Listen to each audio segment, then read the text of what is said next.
little over 7 years now. So I want to talk to you today about green sorghum production, kind of go through an overview of the crop, and then we'll get into some irrigation management and fertility management as well.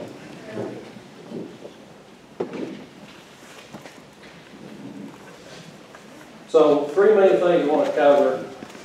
Number 1 is the grain sorghum crop growth development, and then the whys and the whens on irrigation management, and then fertility management, making sure that we've got everything out there we need for a successful crop. So there's 3 critical times within that grain sorghum life. That first 30 to 35 days, you know, we're getting up to 8 inches in height. That growing point's right at the soil surface, and that's when we start that transition from producing leaves to producing the head. And the next 30 to 35 days, so 60 to 70 days after planting, we're getting into that rapid plant growth. We're producing leaf area, and the head development begins to occur. And then that final 30 to 40 days, or 90 to 110 days, going into grain fill, and now then we're taking some of that stored material from the plant and transitioning into the grain to finalize that crop. And you know, if we don't have our nutrients in place at this time, we can definitely limit ourselves, as well as the drought stress can cause us some problems as well. Just kind of on and off at random. Make it interesting. Make sure you're awake. So when we're looking at planting date, is there a way to change my view on this? It's going to get too small for me to see it, and then I'll be trying to look up there too.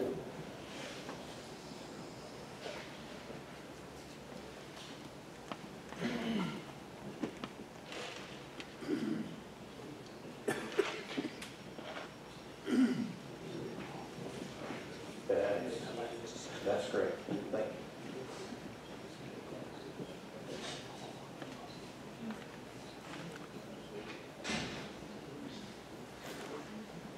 you. Technology is great when it's working, right?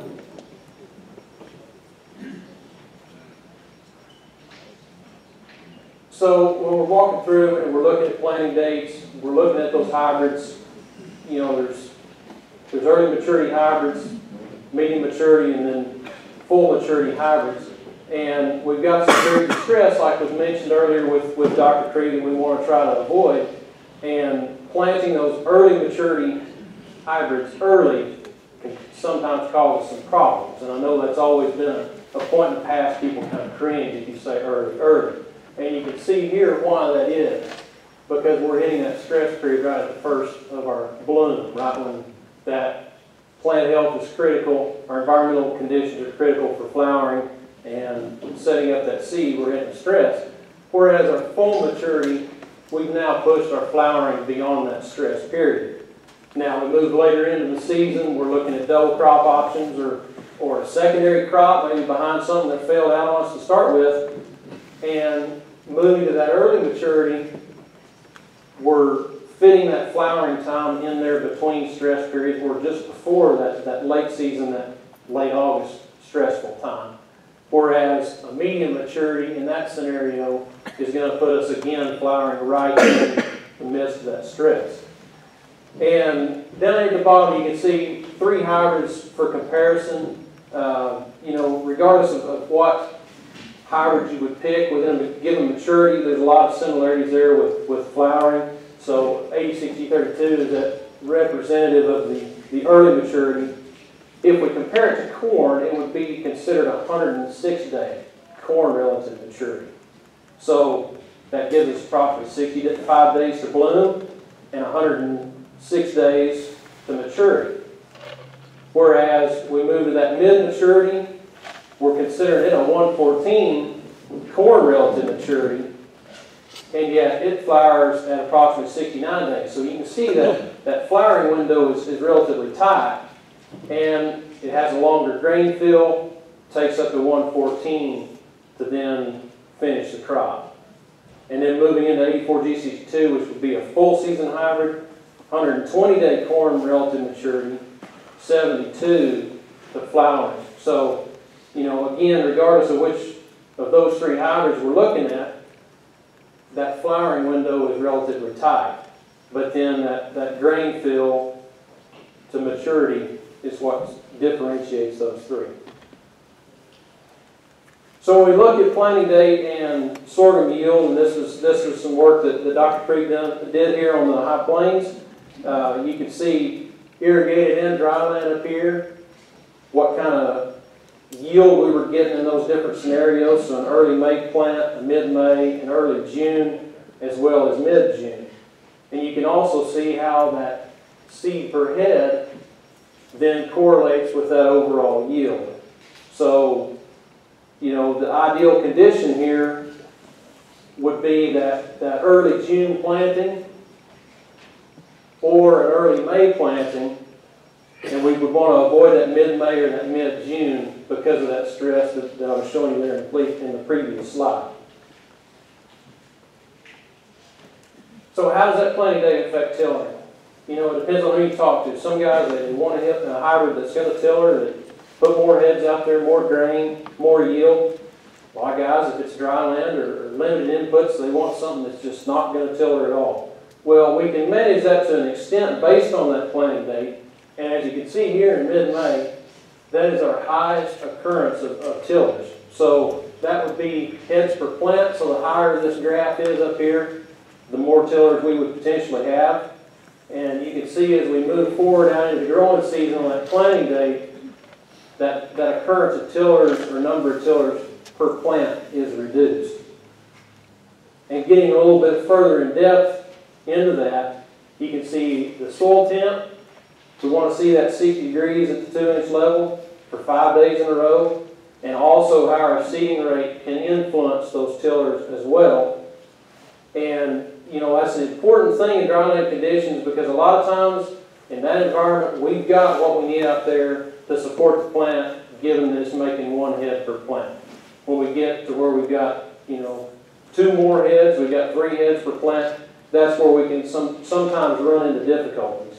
So you can see here that population versus the planting date, once we're getting on out into the 1st of June and even late June, how the tillers have reduced, but also how that moderate population has helped us with that scenario as well.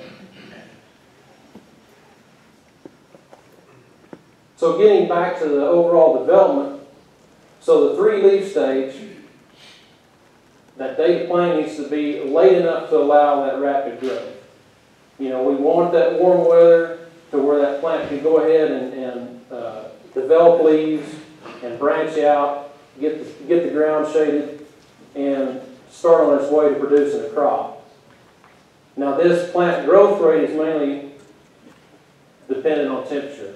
So, you know, just like corn or any other crop with the heat units, you know, you can see that curve start out real low at the first of the planting and then move up as we go, sort of the same way. So we want to make sure we're planting into ideal conditions and have plenty of heat to start out.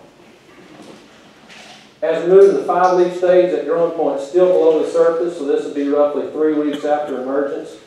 You know, we can handle some leaf loss here because we're not initiating the head yet, but we're determining how big of a plant it's going to build at this point. So, you know, there's some variability in how many leaves each one of these sorghum plants is going to put on based on conditions.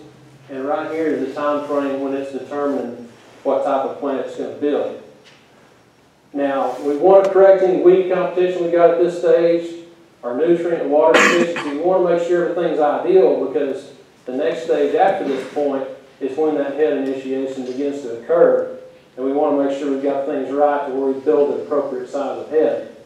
And you can see here how the dry matter as well as nutrient uptake, how those trends are starting to change and transition now that we're 30 days, 3 weeks in.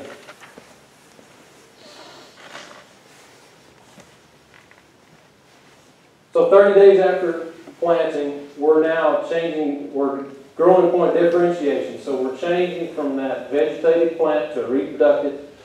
We are beginning to determine the head size, and we're also a third of the time from planting to maturity at this point. So this is where growth and nutrient uptake is transitioned into that more linear line from that previous chart. It's very, very rapid, and the total number of leaves have been determined at this stage. And now then we're transitioning to determine the head size. As we move on to flag leaves, so 80% of our total leaf area is present at this time. Light interception is approaching its maximum, and growth and nutrient uptake are still continuing at this point. We've got around 40% or a little above of our potassium at this point, and yet we're over halfway through the crop growth stage. So the head is developing at this point, and those nutrients and water are very vital to make sure that we're giving this plant what it needs to have a successful crop. As we get into the boot stage, again, it's kind of repetition in it on this rapid nutrient growth and water uptake. We're still very, very rapid in this stage. Our severe moisture stress or herbicide injury during boot stage, that may wipe out the crop altogether. We may just not get any exertion. So we need to be very aware of that during this stage and make sure we've got what the plant needs to be successful. So at this point in time, the head size has been determined, and exertion is initiating from the flag leaf at this time. As we move into half bloom, so this is when that peduncle is starting to exert from the plant itself, and flowering is progressed halfway down the head. That's the definition of the half bloom. 50% of our dry weighted plant has now been reached, and you can see our nutrient uptake levels here. So we've still got 30% of our nitrogen out there. We've still got 40% of our phosphorus and 20% of our potassium. So there's still a lot of nutrient requirements as we progress into that grain fill stage.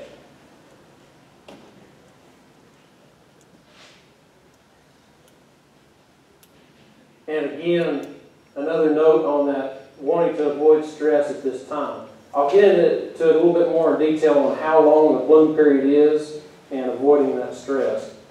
So then we transition into our soft dough stage. That final yield is going to determine that dry matter accumulation and how long it's able to fill grain. As I was pointing out earlier in the presentation, those differences in maturity in the hybrid. The shorter season has a fairly short window for grain fill versus the full season hybrids have a very long period of grain fill. We want to make sure that plant's healthy during that time to maximize that productivity. And also, a keynote to point out here is that loss in stalk weight accounts for up to 10% of the grain weight. So it is pulling nutrients from the plant to finish that grain, though that's not the only source at this time. Later maturing, and that's what I was getting to, the later maturing hybrids can have that advantage over the shorter season because of that grain fill period. And we want to make sure when we're picking out our planting dates and our maturities that we are accounting for that moisture, for that stress during pollination, and also making sure that we're getting everything finished up before we have our first frost. So once we reach hard dough, nutrient uptake is basically complete. If we do get a hard freeze or severe moisture stress at this stage, it may reduce some of our grain weight, may make it a little bit difficult to harvest, may blow out more out the back of the combine. And 75% of the grain dry weight has now been accumulated. And then we transition to physiological maturity. It is determined by this dark spot here across from the floret on the grain. Black layer, or excision layer is what some folks will call it.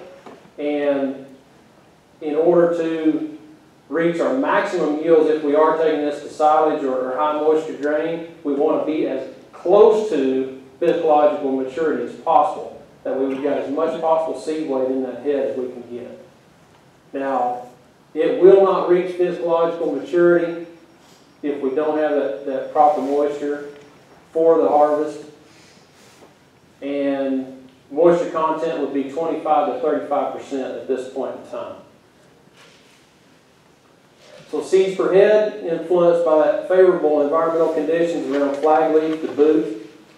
There are some hybrid differences in that ability to set and maintain the seed under stress.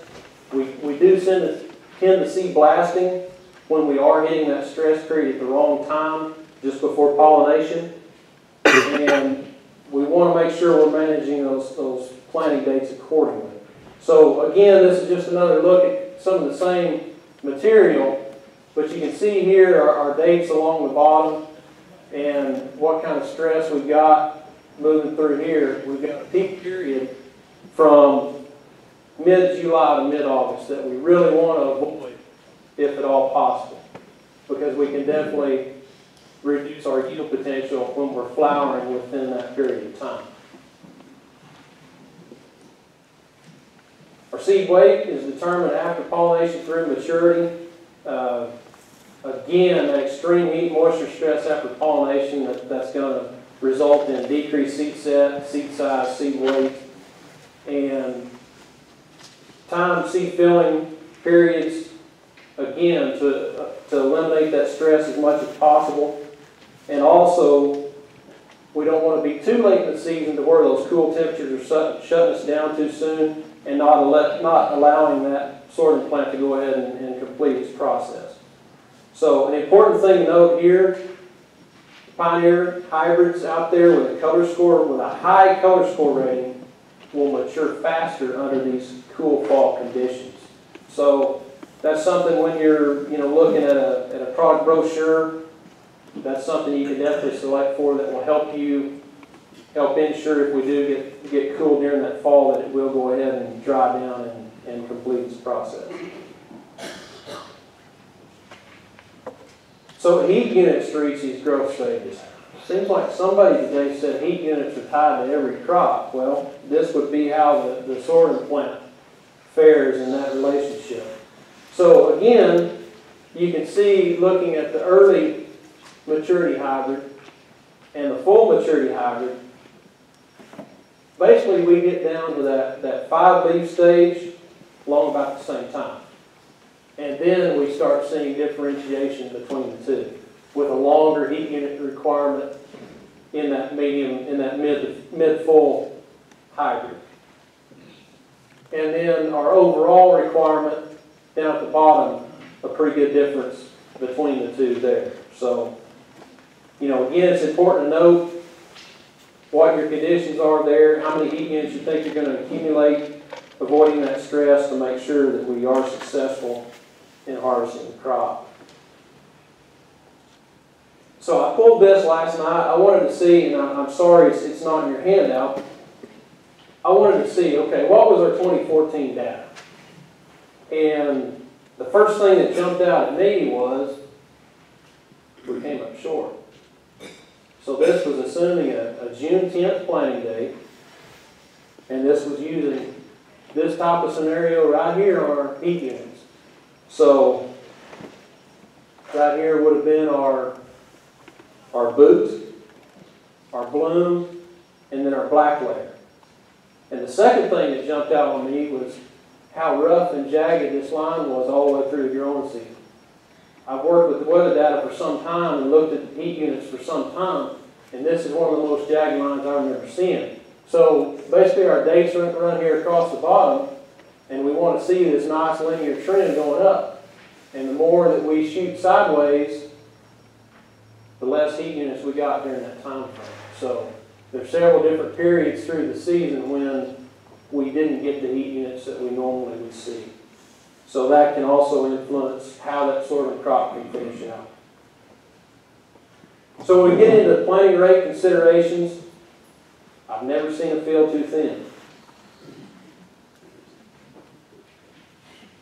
Hybrid seed size varies, so when folks start telling me, well, I planted 4 pounds or I planted 5 pounds, I get a little nervous. I tend to ask more questions. Well, how many seeds per pound? Because as you can see here, two different scenarios, two different hybrids, we've got a pretty big range on what we've done with our population by planting the same number of pounds.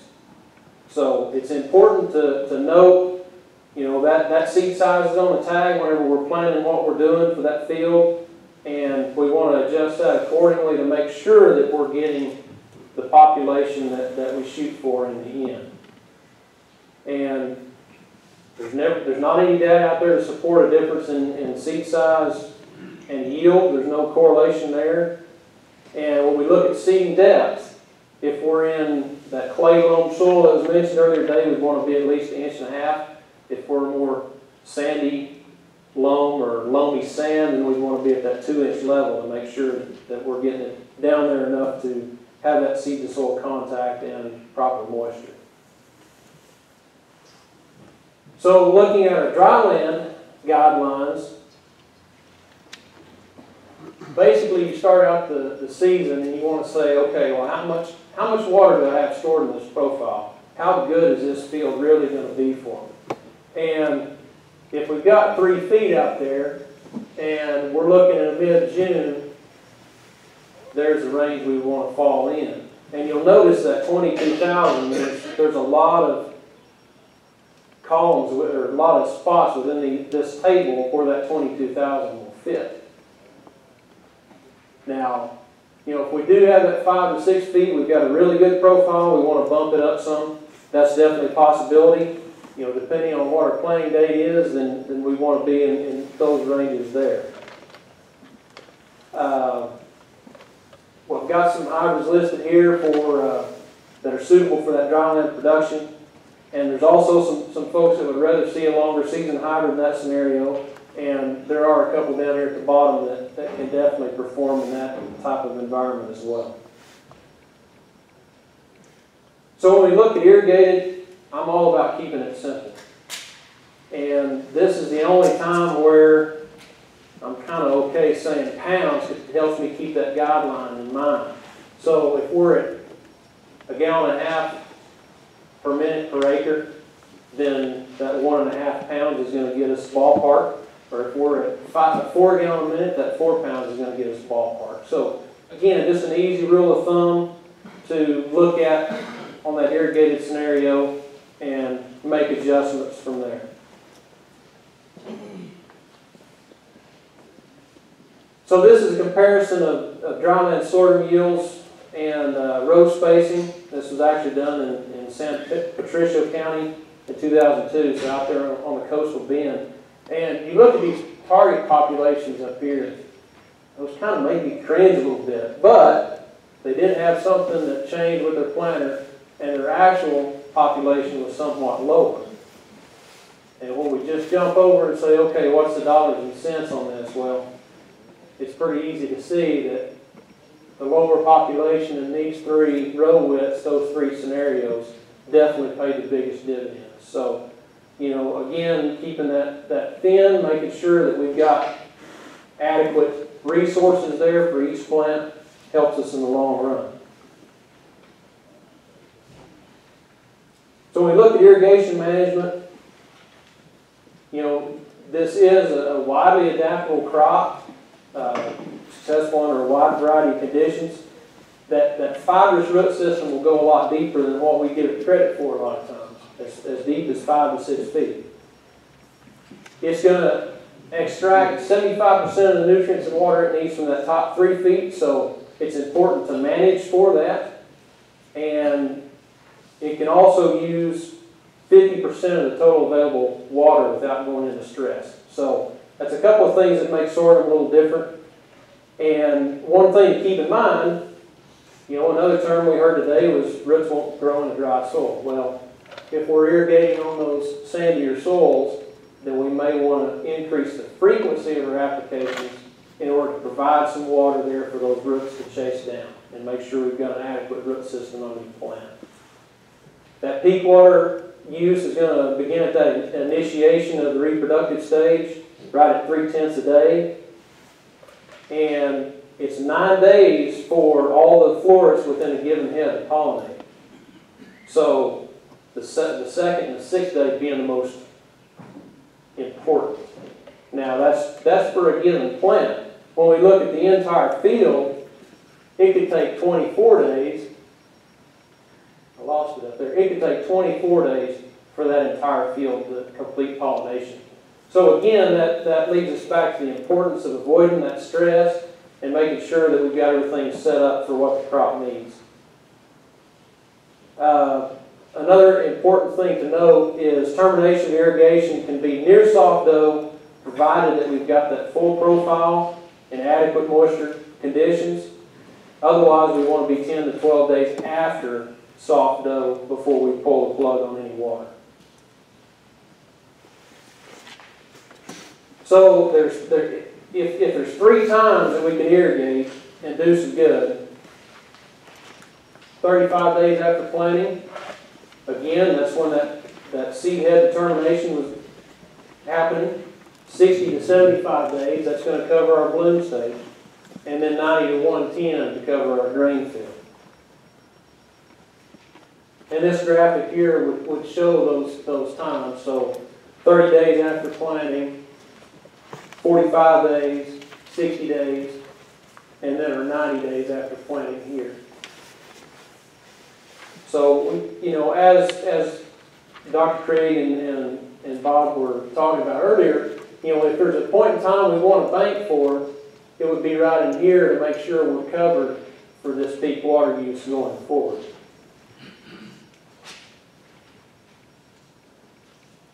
So timing in grain sorghum, and say, I don't even have the luxury of 3 times of watering.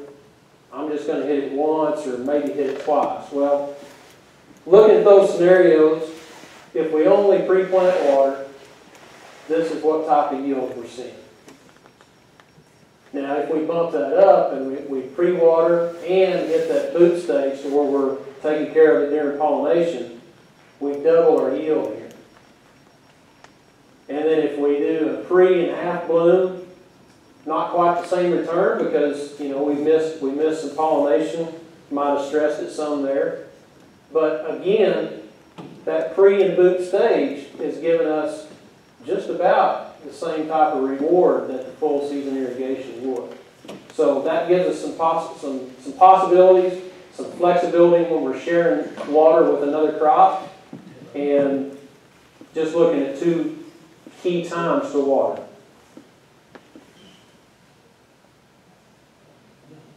So when we look at what type of water use per day is happening with the crop, and again, this alludes back to that curve, but you can see during the first 30 days, it's pretty minimal, around 500 to a tenth a day.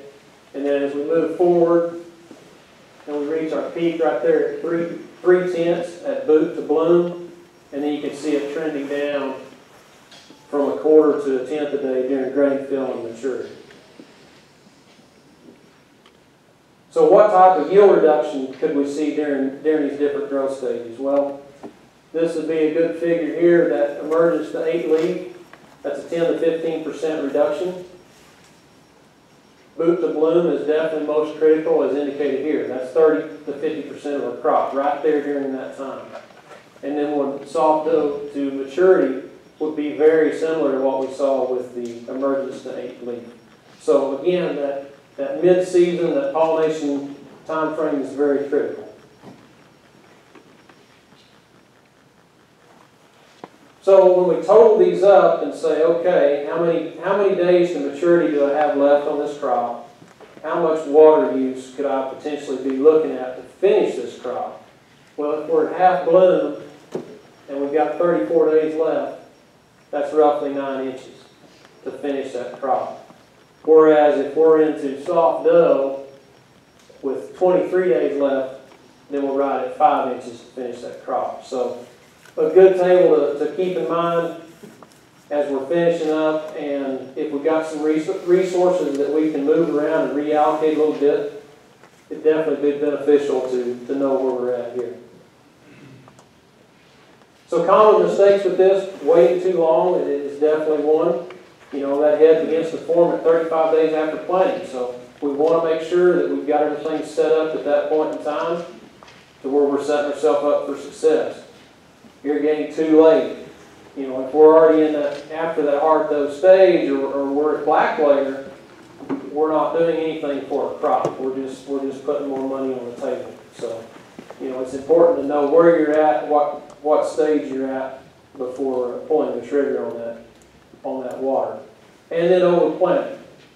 You know, we want to get maximum productivity, but we don't want to give those plants any a tougher time than what they already have. So we don't want too much plant competition. We don't want to reduce their head size. And, you know, ultimately we want that water efficiency out there. So again, that thin to wind definitely fits in. Looking at tillage as a portion of this, you know, building that residue, building that organic matter, it can help us with the rain splash, with their water infiltration, but also, what does it do if we're not going down that road? Well, you can see here what type of rate per acre we're looking at with each one of these passes. And then we start thinking, okay, well, how many times am I going across that field? You know, that money adds up pretty quick. Whereas we come over here and we leave a residue alone and we manage with chemical, you know, this scenario could definitely save us some money in the end. Even if we are, you know, 2 passes on some of these different chemicals to help with that scenario.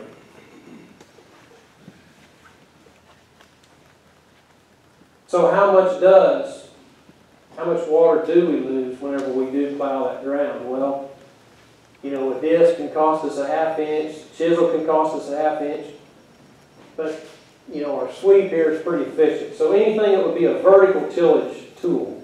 So there's a lot more than just sweep. There's some folks I know running strip till rigs and doing different things. We're definitely gaining some efficiency there. We're controlling a certain portion of that field in our seed bed, but yet we're still conserving moisture.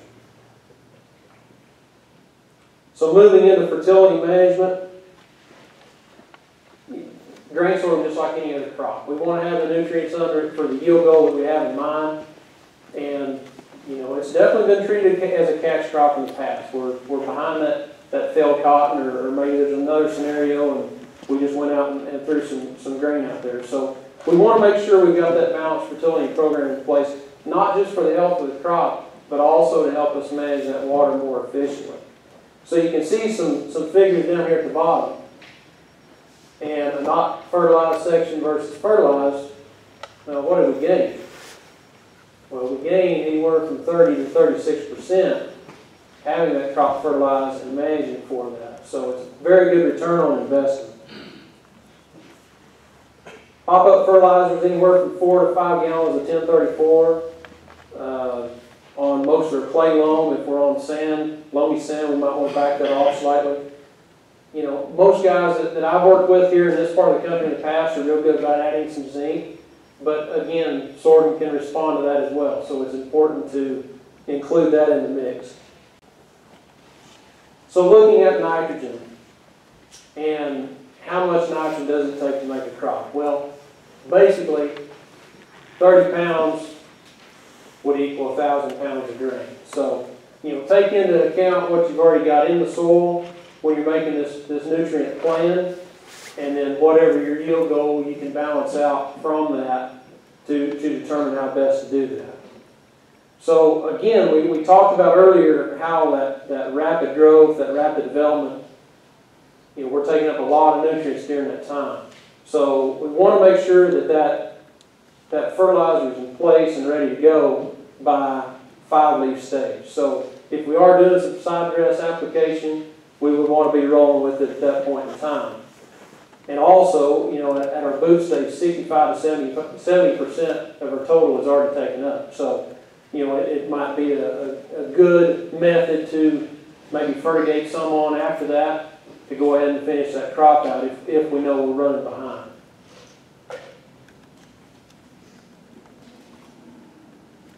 When you look at phosphorus and potassium, this one, 6 pounds of phosphorus would be per 1,000 pounds of grain, and 60% of that is taken up by half bloom. So, you know, we want to have that in the ground, available, ready to go pre-plant.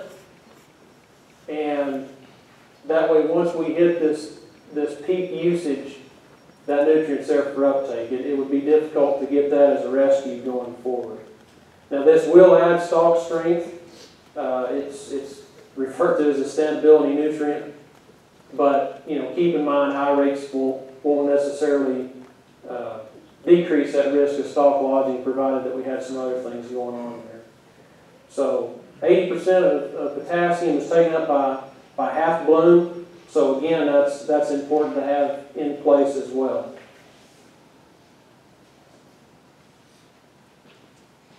Some other nutrients to keep in mind, and again, I think folks in this part of the world do a pretty nice job with these, but sulfur can definitely help us out, especially if we're seeing some chlorosis early on. We want to get that going early, try to boost that plant health and keep everything moving forward. Iron is definitely deficient in most of our soils around here. So, if we're doing some over-the-top treatments with that, we want to make sure that we've got enough leaf area out there, but not wait too long to where we're already behind. So 10 to 14 days after emergence would definitely be good for that type of treatment. And then zinc as well. And again, I know most guys, zinc's already on your radar. It's something you're including in your programs, but it's definitely important to have that in place. So when we look at production success with grain sorghum, it is a function of that light energy being transformed into the sugar and carbohydrates and growth, and ultimately the grain. We want to make sure that we're protecting that plant from insects, and we're giving it the nutrients and water it needs. Use those foliar fungicides if you're seeing some things out there. Protect that plant health. Plant thin. Use enough of nitrogen, phosphorus, also with zinc, and control weeds. And that's all I have. Questions? Yes? Is test weights more influenced by water or facilities? Test weights are going to be influenced by both. If the nutrients were your limiting factor, it doesn't matter if you got all the water in the world, it's only going to put so much in that head. But say, you had good nutrients there, and there was one key irrigation we missed for maybe half bloom or a little after, then water would have been our limiting factor in that scenario. Does that make sense? Anybody else? Okay, well thank y'all for being patient with the stand-in presenter.